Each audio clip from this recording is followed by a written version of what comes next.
लगातार पड़ी गर्मी के बाद अब समय आ गया है जब मौसम करवट बदल रहा है। लेकिन ऐसे में आपके शहर और आपके राज्य का तापमान क्या है और आने वाले समय के लिए मौसम विभाग का क्या कुछ कहना है, चलिए बताते हैं। नमस्कार, बहुत स्वागत है आपका। मैं हूं आपके साथ ऋतु सिंह। तो देश भर में मौसम बदलने जा रहा है। गर्मी के बाद कुछ दिनों के भीतर आंधी, बारिश और तूफान वाला मौसम आने वाला है। मौसम विभाग ने 30 मई को लेकर बड़ा अलर्ट जारी किया। मौसम विभाग के मुताबिक यूपी, बिहार, दिल्ली, एनसीआर, राजस्थान समेत 19 राज्यों में तेज आंधी, गरज चमक और बारिश की संभावना है।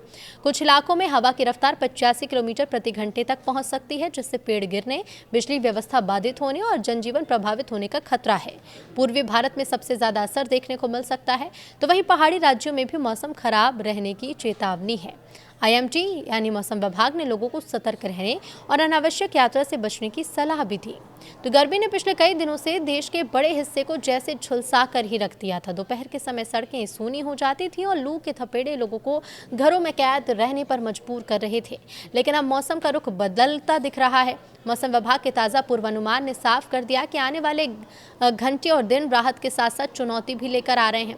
19 राज्यों में आंधी, बारिश और तेज हवा का खतरा मंडरा रहा है, जहां हवा की रफ्तार 85 किलोमीटर प्रति घंटे पहुंच सकती है। ये बदलाव सिर्फ मौसम नहीं बल्कि जीवन की दिनचर्या यानी कि आपके लाइफस्टाइल को भी प्रभावित करने वाला है। मौसम विभाग के मुताबिक ये बदलाव कई सक्रिय वेदर सिस्टम का नतीजा है। पश्चिमी विक्षोभ, साइक्लोनिक सर्कुलेशनल और निम्न दबाव के क्षेत्र मिलकर एक मजबूत सिस्टम बना रहे हैं, जो उत्तर से लेकर दक्षिण और पूर्व से लेकर पश्चिम तक असर डाल रहा है। सबसे ज्यादा प्रभाव पूर्वी और उत्तरी भारत में देखने को मिल सकता है। बिजली गिरने और अचानक तेज हवा के चलते नुकसान की आशंका भी है। ऐसे में लोगों को सतर्क रहने और मौसम अपडेट पर नजर बनाए रखने की जरूरत है, खास तौर पर उन इलाकों में जहां खुले में काम और यात्रा थोड़ी ज्यादा है। अब विभाग ने मछुआरों और समुद्री इलाकों से दूर रहने की सलाह दी है। बंगाल की खाड़ी और अरब सागर में बने चक्रवाती सिस्टम समुद्री गतिविधियों को प्रभावित कर सकते हैं। पहाड़ी राज्यों में भूस्खलन और तेज बारिश का खतरा है। कुल मिलाकर ये सिस्टम सिर्फ बारिश नहीं बल्कि एक व्यापक मौसमी बदलाव का संकेत दे रहा है, जिसका असर आने वाले समय में कई दिनों तक देखा जा सकता है। वहीं देश के कई हिस्सों में गर्मी से राहत मिलने की उम्मीद जरूर है, लेकिन ये राहत पूरी तरह सुरक्षित नहीं कही जा सकती। तेज हवा, गरज चमक और बिजली गिरने की घटनाएं लोगों के लिए जोखिम भी बढ़ा सकती हैं। यही कारण है कि मौसम विभाग ने साफ तौर पर सावधानी बरतने और अनावश्यक रूप से बाहर ना निकलने की सलाह दी है। अब दिल्ली एनसीआर में मौसम का क्या बदलाव है वो भी जान लीजिए। तो सबसे पहले देखिए, दिल्ली एनसीआर में 30 और 31 मई को मौसम पूरी तरह बदलने के आसार बन रहे हैं और ये बदलाव सिर्फ हल्की बारिश तक सीमित नहीं है। 30 मई को आसमान में घने बादल छाए रहेंगे। कई इलाकों में हल्की से मध्यम बारिश के आसार हैं। गरज चमक देखने को मिल सकती है। दिन के समय अचानक से तेज हवा चलेंगी, मौसम और भी अस्थिर हो सकता है। 31 मई को मौसम और ज़्यादा सक्रिय हो जाएगा। भारी बारिश के साथ आंधी तूफान की चेतावनी जारी है। कुछ स्थानों पर ओलावृष्टि की संभावना है, जिससे जनजीवन प्रभावित हो सकता है। हवाओं की रफ्तार 60 से 70 किलोमीटर प्रति घंटे पहुंच सकती है, जिससे पेड़ गिरने, होर्डिंग्स उड़ने और बिजली आपूर्ति बाधित होने की समस्या सामने आ सकती है। हालांकि इस बदलाव से भीषण गर्मी और लू से राहत जरूर मिलेगी। ऐसे में नोएडा, गाजियाबाद, दिल्ली, गुरुग्राम और फरीदाबाद में अगले 2 दिन तक मौसम अस्थिर रहेगा और लोगों को विशेष सावधानी की जरूरत है। उत्तर प्रदेश में आंधी, बारिश का अलर्ट है। मौसम एक बार फिर पूरी तरह से करवट लेने वाला है। 30 मई को राज्य के कई जिलों में बारिश और आंधी का अलर्ट है। मेरठ, लखनऊ, कानपुर, आगरा, वाराणसी, गोरखपुर और बरेली जैसे बड़े शहरों में मौसम का असर ज्यादा होगा। पश्चिमी और पूर्वी यूपी दोनों क्षेत्र में बादलों की आवाजाही तेज रहेगी और कई जगहों पर गरज चमक के साथ तेज बारिश की संभावना भी है। मौसम विभाग के मुताबिक कुछ इलाकों में हवाओं की रफ्तार 80 से 85 किलोमीटर प्रति घंटे पहुंच सकती है, जो सामान्य स्थिति से काफी ज्यादा है।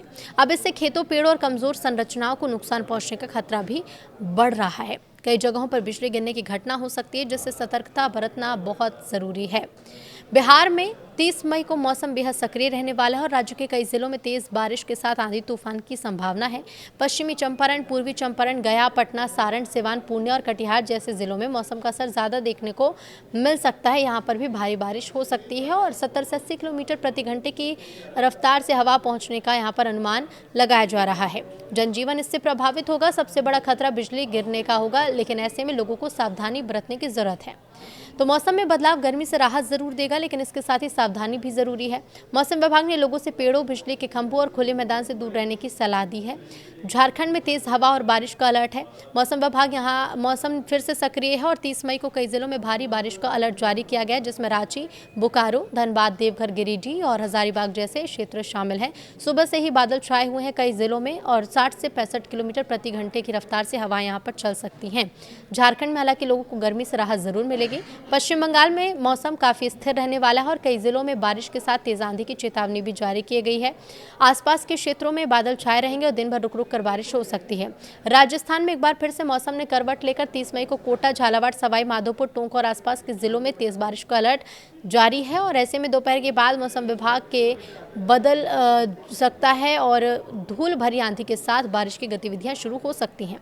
हवा की रफ्तार 60 से 65 किलोमीटर प्रति घंटे तक पहुंच सकती है और इसके साथ ही मध्य प्रदेश और छत्तीसगढ़ में भी मौसम बदला हुआ है। मौसम पूरी तरह से मध्य प्रदेश में बदल चुका है। पन्ना, रीवा, छतरपुर, सिवनी, भोपाल और इंदौर जैसे जिलों में बारिश और आंधी का अलर्ट है, तो कई जगहों पर गरज चमक के साथ हल्की से मध्यम बारिश दर्ज की गई। तो वहीं हवा की रफ्तार 40 से 50 किलोमीटर प्रति घंटे तक रहने की संभावना है। छत्तीसगढ़ में रायपुर, बिलासपुर, कोरबा, जशपुर और सरगुजा जैसे क्षेत्र में मौसम स्थिर बना है। हल्की बारिश के साथ तेज हवाएं यहां पर चल सकती हैं। दोनों राज्यों में तापमान में गिरावट जरूर आई है।